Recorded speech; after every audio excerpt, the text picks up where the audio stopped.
Na kusalimu asubuhi ya leo, mpendwa na rafiki yangu. Tunamshukuru Mungu kwamba ametupa asubuhi ya pekee. Naomba nikukaribishe kwa ajili ya neno la Mungu. Ujumbe wetu unasema kung'oa malango yanayekuzuia usitoke. Kitabu cha Waamuzi mlango wa 16 mstari wa 2 na wa 3. Watu wa Geza wakaambiwa ya kwamba huyo Samsoni amekuja huko. Wakamzingira, wakamvizia usiku kucha penye lango la mji. Wakanyamaza kimya usiku kucha wakisema, na tungoje mpaka papambazuke tumuue.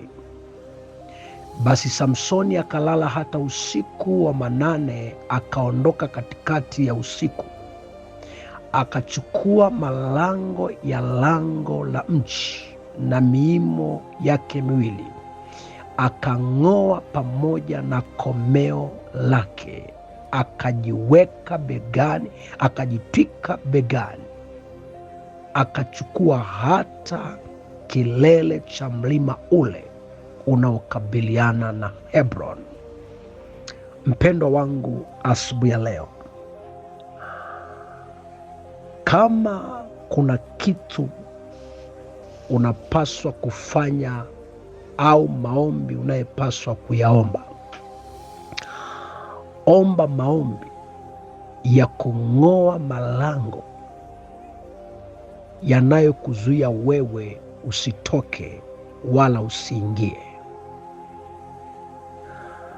Maandiko yanasema watu wa Geza waliposikia ya kwamba Samsoni ameingia kwenye ule mji wao, wakamzingira. Lengo la kumzingira, wanasema ili wapate kumuua. Wakamfungia malango kila mahali ili asipate pa kutokea. Na ndipo kuna watu ambaye adui amewafungia malango yao, amewafungia malango ya maisha, amewafungia malango ya utumishi, amewafungia malango ya furaha. Siku za furaha kwenye maisha yako zinahesabika, kwa sababu adui amefunga malango yako yote ili wewe usitoke. Lakini asubuhi ya leo ni kuambie mpendwa, chukua hatua ya kung'oa kila mlango ambaye shetani amekufungia nacho. Mstari wa 3 anasema, Samsoni alipogundua ya kwamba kuna watu waliomzingira, kuna watu wanaonyamaza mahali kimya wakingoja wamuue, akaamka usiku wa 8, akang'oa malango na lango la mji, akang'oa na miimo yake, akang'oa na makomeo yake, akajitwika begani. Taka nikwambia asubuhi ya leo, ng'oa kila mlango na mizizi yake, ng'oa kila mlango na mnyororo wake, kila aina ya ufalme uliosimama, uliokuzingira ili wewe usitoke. Chukua hatua ya kung'oa hayo malango yaliyokufunga ili usifanikiwe, yaliyokufunga hata uwezi kuomba, malango yaliyokufunga hata uwezi kuinuka, hata uwezi kufika mahali unakotaka kwenda. Ng'oa hayo malango. Akayang'oa pamoja na makomeo yake. Unapong'oa, ng'oa pamoja na mizizi yake. Mungu anamwambia Yeremia katika sura ya 1, nimekuweka ili upate kung'oa na kuharibu. Chukua hatua ya kung'oa kila roho ya uharibifu kwenye maisha yako. Ng'oa kila roho ya uharibifu kwenye kazi ya mikono yako, maana maandiko yanasema Mungu amekuweka ili upate kung'oa na kuharibu na kuangamiza kila kilicho kinyume juu ya maisha yako. Asubuhi ya leo mpendwa, kila mbegu ya uharibifu ambayo adui amepanda kwenye njia zako, mbegu ya uharibifu ambayo adui amepanda kwenye maisha yako, chukua nafasi ya kutamka maneno ya ushindi ya kuyang'oa, kwa sababu maandiko yanasema pando asilolipanda baba litang'olewa.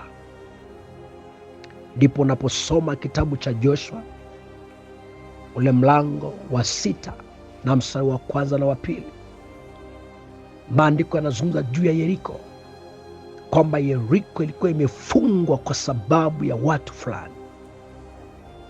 Hawakuweza kuingia wala hawakuweza kutoka.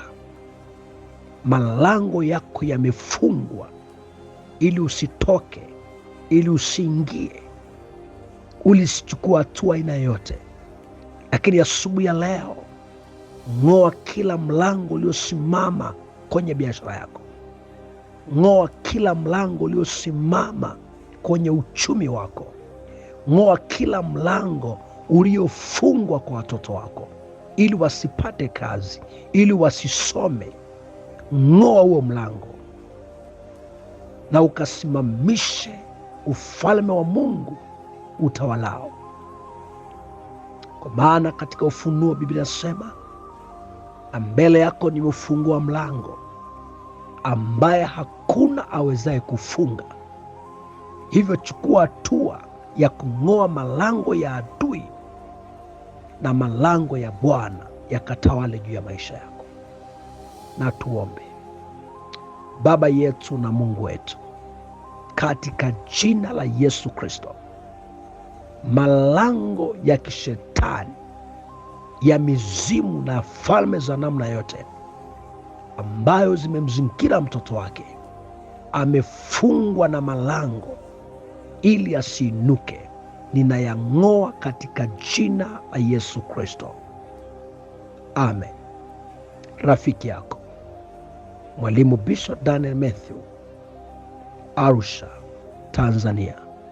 Mawasiliano, anza na namba ya jumlisha 255 766 92 11 70.